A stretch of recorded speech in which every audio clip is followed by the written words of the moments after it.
Welcome back to the channel. Now today I've got something completely different to what I normally review. That is a Laowa 25mm f2.8 to f16 magnification 2.5 to 5. Now before I get started on the review, I wish to thank Photo and Video for the loan of this lens. Now, it is a second-hand lens. It's in their second-hand cabinet, so if you do wish to purchase it, head on over to the link. There's a link in the description. So now to get on with this, it is a full metal build on this lens, other than a plastic lens cap, and this lens cap, the front lens cap, is pretty solid plastic, but it fits on with a bayonet type arrangement. Now it does have a magnification scale on the side of the lens, so when you turn the ring, focus ring, you can see which magnification you're at. Now I do believe you can get a couple of accessories for this. One is a lens collar, tripod mount, that you can I would say clamp on around here, and the other one is a light, like a little macro light to light up your subject. So I presume that it would just go onto that bayonet mount where the lens cap goes on, because there's no filter thread or anything like that to stick it onto. So you have an aperture ring right at the front from f2.8 through to f16, and then you have your focus or magnification ring here in the middle, and it's quite stiff to turn. It is really quite stiff, and I suppose that's to stop it from being accidentally bumped while you're trying to focus on different parts of your subject. Now the lens is optimized for 2.5 to 5 times macro magnification, and you do have to get within 40 to 45 millimeters from the end of the lens to your subject, so you get very, very close to your subject. It's almost like a microscope, and the fact that how magnified the image is at 5 times. Like one of the images coming up in this is only 5 millimeters across, the little flower, and yet it takes up a huge amount of the frame. So you can get very, very close to your subject and blow it up huge. Now it does come in all the popular mounts: Canon EF, RF, Nikon F and Z mount, Pentax K, Sony E, FE, and the L mount as well, and they all vary in their weight. They're around about 400 grams each. This one here is 416 grams, which I measured on our scales at home here, but I think with the different mounts you'll probably find that they'll vary probably 10-20 grams in weight according to the lens mount. And like I said, it's all metal construction. It's very, very solid. It's built like a tank, and it feels like it too, the weight of it. You've got an angle of view of 10.3 degrees, which is quite narrow, especially at that focus range. You've got 8 elements in 6 groups, 8 aperture blades. Now I don't know if they're rounded or straight. It's very hard to tell in this. They appear to be slightly rounded, but correct me if I'm wrong, which I'm sure you'll do in the comments. Now I measured this at around 65 millimeters in diameter and 130 millimeters long, but it will extend out to, which I measure it here, to almost 190 millimeters when fully extended. So bear in mind that if you are photographing something or other and you've got your subject so far away from the lens, if you want to magnify the image, you are going to get closer and closer. So it means you will need to pull your lens back to as far as you can go, like that, and use a macro focusing rail to move in and out slightly. But you just put it onto whatever magnification you want, get in as close as to your subject so that it's in focus, and use a macro focusing rail. That's the best way to do it, is use a macro focusing rail, which I don't own, but yeah, that would be the best way to do it, and then you can get very, very fine, precise adjustments. So on with the images. Now, the first image you'll see up on screen, this timber that's here in front of you. Now that there is from this coaster that's made into the shape of a small pallet. And as you can see, from the previous image, the macro image from this, it gets very, very close. Now, most of these images are around the f5.6 to f8 region, and most of them are shot at around about 5 times magnification. There are a few that we did at like 2.5 to 3 times magnification, but the vast majority of them are at 5 times macro magnification. Now this image up on screen, this fabric, we managed to get it pretty parallel to the image sensor, so we got everything in focus, everything sharp, which I was quite pleased with how that came out. And that is this cross-stitch fabric here, you can see in front of you now.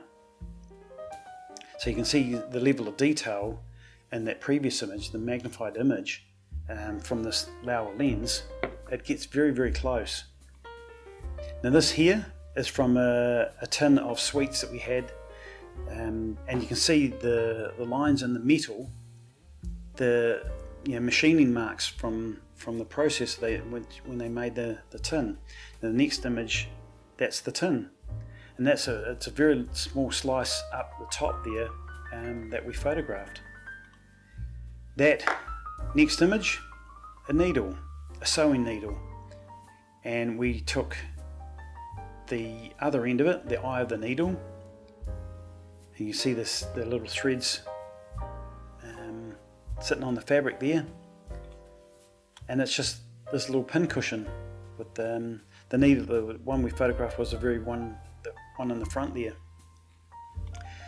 Now this next image here was the very top of an orange. My wife looked at the orange and thought, well, she might be able to get quite a bit in the frame. No, this is just a portion of the very part that attaches to the plant. Now the next one, that's of the orange. As you can see from the size of the orange, now these other shots here were taken with the Panasonic S5 and the 35mm lens, just at a normal sort of operating distance. So you can see how small that little segment is where it attaches to the plant, how big it was in the macro image. And this here, my wife took this photo, and when I looked at it, I thought, what the hell is that? These little specks on here, the little bright specks on here, and this image here, this is the full-size image, a full image from the S5. Those little specks just glitter on this little ornament, which, when you see the macro image from this, it's hard to tell what it is. So it's quite fascinating in some ways. This here, wife had a set of pens which all had all different names on it. And this one here, she only managed to get 2 letters in the frame at 5 times macro, and that is the 2 letters in the middle of that pen. And you know how the size of a normal pen, they're quite small, and those letters, we could only fit 2 letters into it. This here, looking at that, I'm thinking the same thing. What the hell is that image? What is it? And you can see the weave of the fabric, but when you look at that, that's what it is. It's just a bow for a gift, present or whatever. But with the macro lens, you can see the weave of the material in there, and it's almost looked like plastic. but it's not. It's a woven fabric. And this here, my wife took this photo, and as you can see from there, the very, very thin, shallow depth of field, which would be like around about 1 millimeter, if not less than that probably. And at first I thought it's just a piece of rusty old iron, but it's not. It's one of the stones here in this garden. So as you see, you can get really, really close into a subject. And if you had like ants running across it, you'd see the ant. It would look enormous. 2 chocolate chips from a packet of chocolate chips, for baking. Got them real close, and as you see, chocolate chips are only about 5-6 millimeters in length, and you can see this is just a single frame. You can't even get the whole chocolate chip in focus, and that's at about f8. So you only get the front of it. A leaf that we backlit with a little portable light. You see all the intricate details of the leaf with the veins coming out from the main stalk, and a bit of material there in the middle where it's starting to rot, decay. So it's quite fascinating seeing leaves like that. Leaves. Get it right. A bit of cotton here. This is for cross stitch. It's a little bit thicker than normal sewing cotton, but you can see the detail in there in the shallow depth of field from one single frame. Now I did use some software, Helicon Focus and Zarine Stacker, to do some focus stacking on some of the images. Now this first image here of this feather was only about 1/4 of the feather, so you need like 5 to 10 millimeters of the feather in the shot, and this was around about 20 something images, 21 images I think it was, focusing, because the feather wasn't parallel to the image sensor, it was more like that. So I started the focus at the bottom and went moving all the way up to the top to get it in focus the whole lot. So I used I think Zarine Stacker on this one, and it did a pretty good job. So yeah, now the next one, tiny little flower, 5-6 millimeters in diameter. Same sort of deal. Focus stacked about 20 to 25 images, and put it all together, and there's your result. Otherwise you only end up with only a tiny little bit of one of the petals or the stuff in the middle, all that. You only get one tiny little bit in focus, and the rest will be all blurred out. That's how shallow a depth of field this lens can give you.